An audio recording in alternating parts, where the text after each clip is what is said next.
And so Simone is what we would call the greatest of all time, yeah? Okay, but do we know that if Simone, and one day she won't be able to do gymnastics as she does, is there still greatness in her? Yes. Okay, and isn't it amazing what happened? Because in 2020, right, she was not able to do her thing. It was COVID, she was overwhelmed, she said she got the twisties, and she could not perform. Here she's at the Olympics, and she says, I can't perform. And to me, that was her greatest moment.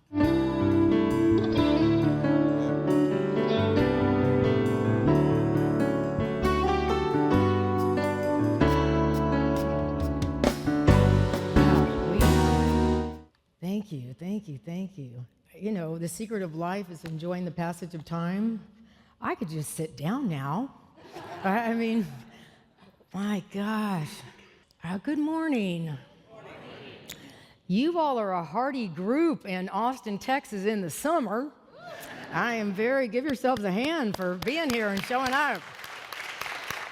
Seriously, and everybody online, God bless you. I'm glad you're here also. And the cool of your air conditioning, I suppose. Oh boy, it is a big moment just being alive. Do y'all mind taking a breath with me? Let's just take a breath together. Release.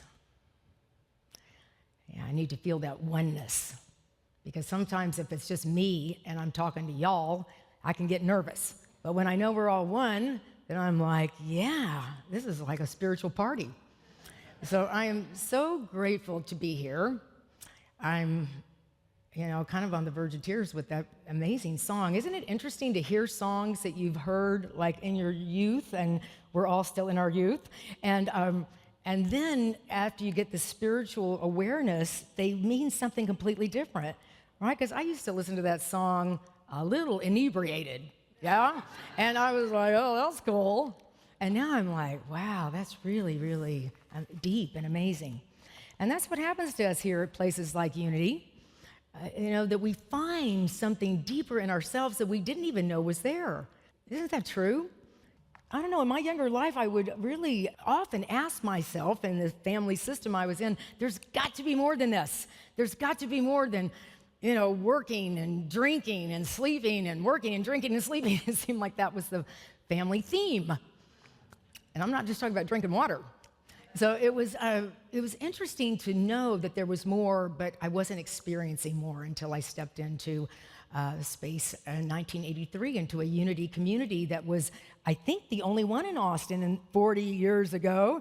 And it was down south, and they are not even there anymore, but we were there. And part of the idea of Unity and staying with Unity, because you want to kind of I got this thing figured out, right? I mean, it's been a week already. I got this. I know these principles. There's only 5 of them. How long can this take? And then you go, oh, this isn't about a quick fix. That isn't even that isn't what it's about at all. It's about living and being this channel of spirit that we're born to be. And the thing that we run into all the time is what I came to believe about myself that kind of stands in the way of the joy that's here to be experienced. And that's why we do it a breath at a time and a day at a time, and we just keep showing up, because I'm enjoying my life more. Can we say, I'm enjoying my life more? Can we just say that? I'm enjoying my life more. Mm-hmm.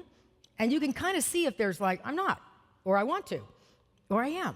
So I want to thank, because I know what it takes to put a service together. I've been in ministry a long time, and I sort of semi-retired on Easter in Ventura, California.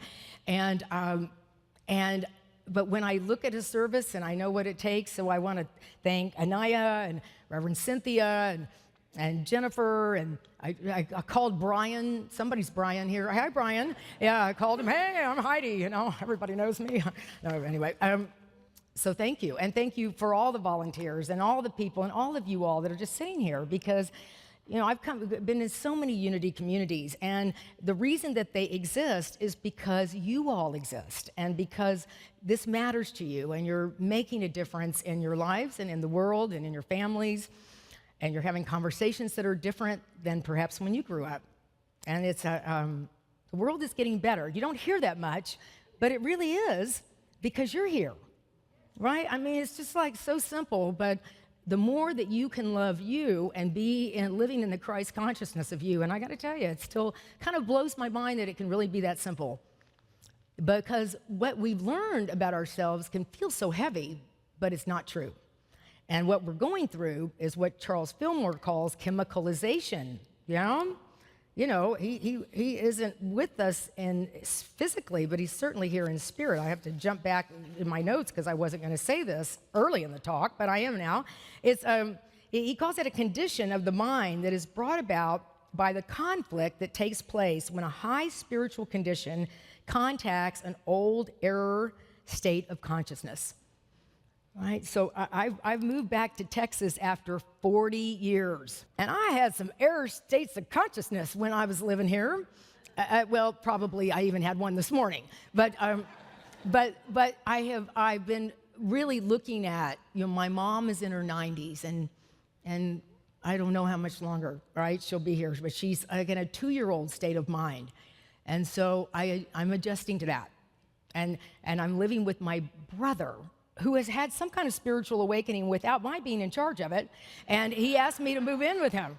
So I'm like, God bless you, and he's married a woman that was a real New Thought person. Again, I didn't put them together, although I would have, and it's an interesting thing to see how this evolution is going on. All I had to do was mind my own business, which I think is kind of a mean thing to say, mind your own business, but people have said it to me a lot in my life, and I've learned that it is a good thing. It's a really good thing to mind my own business because I have a lot going on, and then that allows me to be a benefit to others. So the title of the talk is How Great Can It Get?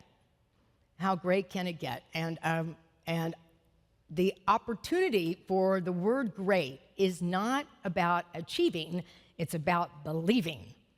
And I love rhymes, so just stick with me. It's not about achieving, but about believing. Okay, so when I first was putting this talk together and the title, I thought of the movie from 1997 that it was called As Good as It Gets. And maybe some of you have seen it. It was a romantic comedy, Jack Nicholson, Helen Hunt, Greg Kinnear. And the character that Jack Nicholson played, his name was Melvin Udall. All right, and Melvin was dealing with OCD, obsessive compulsive disorder, but instead of noticing his spiritual qualities, he was really focused on this OCD, on this challenge that he had. And of course, in the film, they make it humorous. But, he didn't want to step on any lines. His home was immaculate. He went to one restaurant every day. He took his own silverware, and he wanted everything to be just as he wanted it. Does anybody else want everything to be just as you want it? I mean, how could you not, right? It's kind of our deal. We kind of get where we think that, life is supposed to be. I am the center of my universe, and everything should be the way I want it to be, which is absolutely not the truth, because you're the center of your universe, and you're the center of your universe, you're the center of your universe, and your universe and my universe are probably going to look different. So here is Melvin, which is a perfect name. Are there any Melvins here? Okay, good, because we may not, I don't want to criticize a Melvin. It's right here, all enlightened and all. So Melvin he's not happy, right? Because his world has become very small. So like what happens to him, like all of us, all kinds of things start to happen, right? He's got a neighbor who's gay, which he doesn't really think is so great because it's different than Melvin. And then that neighbor gets beat up, or something really challenging happens to him, and he ends up having to give his dog to Melvin. Now, do any of you all have some animals? Okay, so the deal is, now I moved in with my brother and sister-in-law. I can't believe I did this. But anyway, the point is they have 2 cats. And so now I love the cats. Now, it wasn't the cats. It was the love in me that opened up to love these cats, right? So here, Melvin gets a dog. So he's going to discover more about himself, right, because of this dog. And then he loves this one server at the restaurant. You go to a restaurant, you want that one server. Anyway, she has a sick child, so she has to leave her job, and he's all upset that she has to leave her job. So we want to see that there's Melvin in all of us. There's Melvin in all of us, and all of us have relationships, and people act like this and do like this, and then the animals come into our life, and they force us to be nice people. They force us to be loving people. They force us to talk like that, and it's just so weird. And the cats sleep with me now, right? And then one of them jumps. I'm just like, this is not gymnastics, Olympics. I get it, but stop. So I've learned to love more because of her. But there is a point where Melvin comes in. He's going to the psychiatrist to try to get some help, and he's there in the psychiatrist's waiting room, and he's looking around at everybody else waiting, and he says, maybe this is as good as it gets. And then he leaves. And so I'm asking us that's what all of us can say at times. You've probably all said that. Well, this is as good as it gets. This is as good as it gets. And I'll tell you, in that moment, that's true for you, capital T. But the idea is that there's never this is as good as it gets. Because even when you say it, there's kind of a resignation. So what we're going to talk about today is greatness like those 12 powers you have. That greatness that doesn't mean, what I'm going to talk about today, it doesn't mean achieving, it means believing. All right, so we are in the moment, we are in the time of the Olympics. Because one thing that we can probably think when we think of great is being better than someone else. And see, that gets you caught every time. Anybody have the perfect sibling? Because I do. And she's still around. I mean, we try to love each other, but we were sort of, we're so close in age that we always were comparing ourselves. And sort of the better she got, the badder I got, right?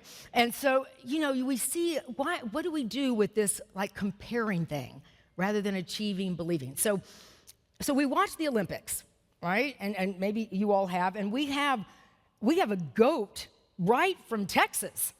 And who is it? Yes, right. Right. And what's her name again? Simone. Right, okay. Y'all know about this. And so Simone is what we would call the greatest of all time. Yeah? Okay, but do we know that if Simone, and one day she won't be able to do gymnastics as she does, is there still greatness in her? Yes. Okay, and isn't it amazing what happened? Because in 2020, right, she was not able to do her thing. It was COVID, she was overwhelmed, she said she got the twisties, and she could not perform. Here she's at the Olympics, and she says, I can't perform. And to me, that was her greatest moment, all right, to me. Because the deal is that and how hard is that? When we have gone for something we wanted and it didn't work out. And we've all had that happen. And she talks about the regrets of letting her team down. She went to therapy, right? And she became more of Simone. And if you watch the Olympics, you could tell there's a personhood there that wasn't there in 2016. She developed what was already inside of her. See, Ralph Waldo Emerson says, and I'm just going to paraphrase, thank you, Ralph, for forgiving me, but what lies before you and what lies behind you is nothing to what lies within you. Right? So she developed what was inside of her on the world stage. And if Simone can grasp that, then it is inside of all of us. And that is what the Fillmores were talking about when they were talking about chemicalization, when they were talking about this experience of just being alive as you. Because this is always a mind blower to me, but you're never going to come again, right? You're like the last version of you, and you have made such a difference in this world. When we look back, whether you've had a garden or a pet or certainly a child or, relationships, everything is how you're blessing the world. And that is your greatness. And I can tell you, we tend to not look at that. Jennifer gave that wonderful prayer, and she said, don't make up a future that is really bad, because we do that. I counsel people, and I hear them, I'm like, so stop that story. That story's horrible. Let's make up a new one. right? Because we do that. We do that in our way of living. Let's see, I'm going to read it from here. The greatness of a man is not in how much wealth he acquires, but in his integrity and his ability to affect those around him positively. Bob Marley. Yeah, right? And you clap because Bob Marley woke up some greatness in you, right? So that's the deal, because we placed a lot of our greatness on our outer achievement rather than our inner knowing. And we just, in grade school, who got the A, who got the F? Well, all right, I got a few of those. But anyway, but the point is, and so the point is, rather than when you fail something, it's just not your joy. That's right. So find the place where you have the joy. So it's not about achievement. It's also, how do you deal with you when you make a mistake? I love this quote. The difference between greatness and mediocrity is often how an individual views a mistake. So when you made a mistake as a young person, did someone say, oh, it's okay, we're going to learn something else? Or you might have been criticized. I see you. You might have been criticized or made to feel like you were wrong rather than you did something wrong. And that's a big one. And sometimes we keep living. I mean, I'll notice myself saying, somebody will, wherever I am, I'll go, oh, sorry. And I'm like, wait a minute, I'm fine. I don't need to say sorry, right? So how do we deal with mistakes? How do we learn to talk to ourselves differently? Because if we look at, let's say, Simone's journey, she felt like she'd made a mistake by not performing, but her way of dealing with it was to go get some therapy, go get some help, be kind to herself, rather than what we do when we make mistakes. Has anyone ever not made a mistake?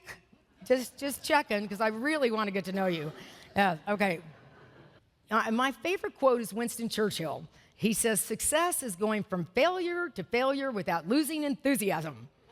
Yeah, I know. You can take that one as your favorite too. Because this is the deal. Failure, what I have learned, is really the places where I open, where I get to look at myself. When I was here in Austin in the early 80s, I had a colorful life. So colorful. Way more colorful than this. And I didn't have any idea about my greatness. And I was running from the pain of not knowing my greatness by drinking alcohol, which would work temporarily, but then it didn't. And it really didn't work when I would get in a vehicle. Yes, so thank heavens to all of the very astute police officers in this area. I was arrested a number of times. Now, it wasn't last weekend, it was 40 years ago, just so you know. But the point is, all of those horrific experiences, and they were awful, helped me when I eventually got to the teacher that was a person that had been sober a long time, saying I'm 10 years sober and alcoholism is a disease and you are not a bad person, you're a sick person. And I was like, oh, I get that part. I get that there's something off here. But then I came into Unity, and Unity told me, God is in you. It's in your DNA. It's an energy. It's a spirit that's been in you since the day you were born. You just have been looking for love in all the wrong places. All right? We all know this. So I came from this. So I didn't want to come back and visit this again. But this was my only door that opened. I'd applied for other churches. I looked at other things, and the only door that opened was going to live with my brother in Seguin, Texas, and come back here. And I realized what I needed to do was look at a lot of things that I'd left 40 years ago and learn to love myself, that broken self that was so broken. And one of my girlfriends is here from 40 years ago. Thank you for coming, Joyce. She's been texting me all these years, and I'm like, oh my God. And she goes, Heidi, the reason that we're clean is because we were so crazy. I'm like, we were. And it's okay, right? We all go way over, sometimes to a dark place, because we're in great pain. And then we come out, and the vulnerability is painful but different. Right? And so this greatness comes because I know how to, this lady's working with Unity Worldwide Ministries, and I know how to show up today. I know how to show up in the things that feel great to me. Thank you for doing the bowl today. There's just this rhythm that is you that starts to emerge. right? And it will surprise people around, or some people say, I knew that was in you. You just weren't doing a very good job of showing it. So we're coming along as we do into this world of how do we live in our greatness, how do we truly meditate and pray and listen for the next piece of guidance, and how do we do this as a community? Coretta Scott King says the greatness of a community is most accurately measured by the compassionate actions of its members. And you all are an amazing community. I felt that I just came and sat in the back for a service a couple weeks ago, and you can feel the love here. It's really big, and it's really you. So thank you for doing that. Yes. Okay, so Melvin, back to Melvin, all right? So Melvin, at the end, he really starts to have a relationship with this person that's his server. Her name is Carol in the movie. So he comes together, they're having dinner, and he's being his usual obnoxious self, again, not in touch with his greatness. And she says to him, I am going to leave this dinner if you cannot give me one compliment. I want you to try real hard to say something nice. Because you know that we can only say something nice if we feel nice. Right? So he has to think, and he goes through all this stuff, and he says, finally looks at her and he says, you make me want to be a better man. You make me want to be a better man. And I watched the clip last night, and I'm like, oh, gosh, and she just sits there, and she says, that's the best compliment I've ever received. But see, it's not even about her. I mean, it is about her that she's holding that high watch for him, but he is feeling greater. He is feeling more alive. And so this is our opportunity to become really the best version of you. The best version of you. And today is just fine. Today is just fine. People were racing by me on the way from Seguin, Texas. And I'm like, what? We're all going to church? Are you going to church? I don't think you're going to church. Anyway, so, I'm just like, whoa, okay, and judgment's flying all around. But the point is, I'm just being the best version of me. And sometimes, kind of the best version of me. But our opportunity is just to show up, keep breathing, keep being with communities. I'm part of a dance community. I'm part of a meditation community. I'm part of a yoga community. I got to stay out of trouble in here, right? And that's what we do. We come to these kind of communities that matter so much. I've done I always say I've married a lot of people, and people go, Heidi, don't say that as a minister. I performed a lot of weddings, is what I mean. And I've performed a lot of memorial services. As I get older, everybody's moving on. So in the memorial service, often they have the song played, How Great Thou Art. And I always think of the person that's departing, right? How great thou art. So since you guys are really working with this love community, I want you to look at somebody near you and say, how great thou art. How great thou art. How great thou art. And then I'd like you to put your hands on your heart. And I want you to think of a time in your life, and it might be you as a little kid, that you felt so good about you. And then let's say to ourselves, how great thou art. Let's do it. How great thou art.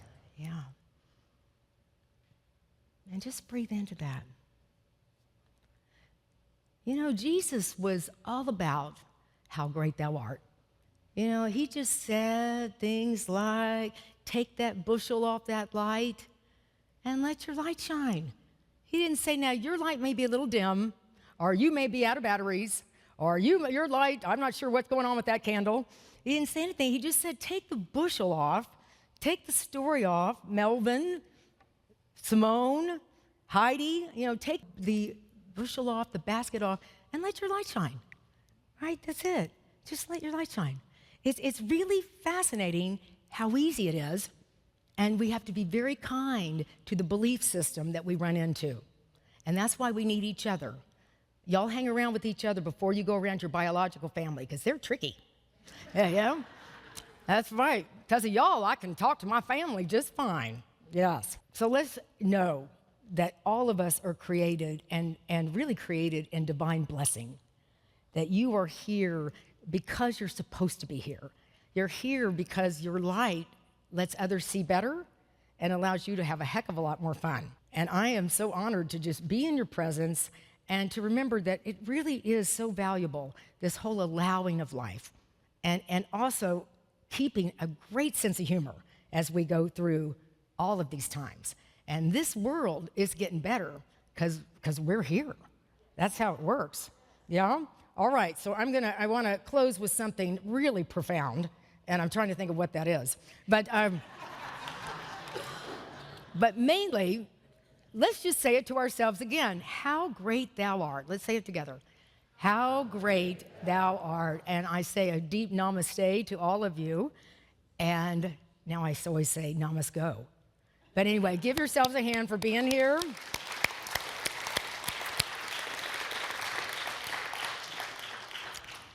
And I believe we are going to do what is so important when you know your greatness, and that's meditate. I don't mind the gray skies, 'cause they're passing, clouds go by. He'll give peace and comfort to every troubled mind. Come Sunday, oh come Sunday, that's the day.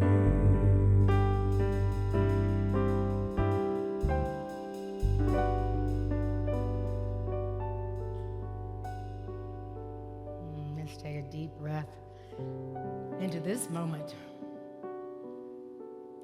Focusing on our breath brings us into the now. We don't breathe into the past or into the future. It allows our mind to relax into the now. The secret of life is enjoying the passage of time.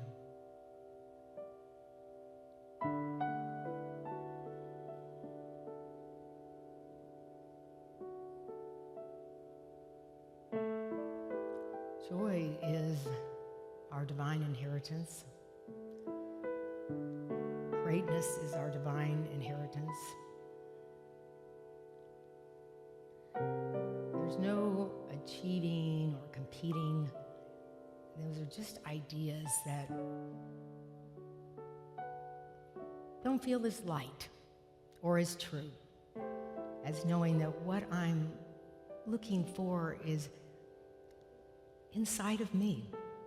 It's looking for me to awaken. We're supported in this container of love by our spiritual family, our tribe. So we're held so sweetly and powerfully as we experience stillness.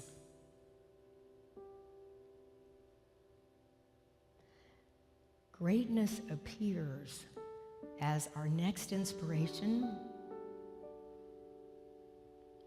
our love for self, our appreciation of everything that has occurred in our lives, and a sense of humor to see the sweetness in it all. So let's just be in this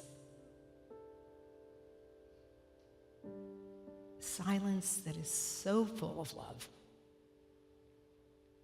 as we rest in our sense of how great thou art.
I love myself just the way I am.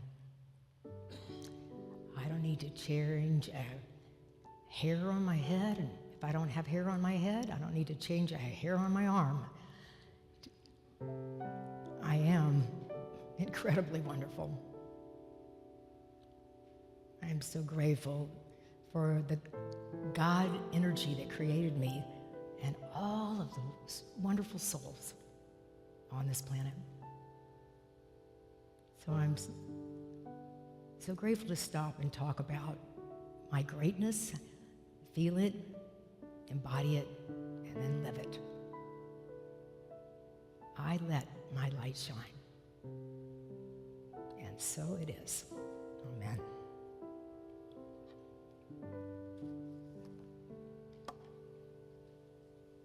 Divine love, through me, blesses and multiplies all that I am, all that I have, all that I circulate, and I am grateful.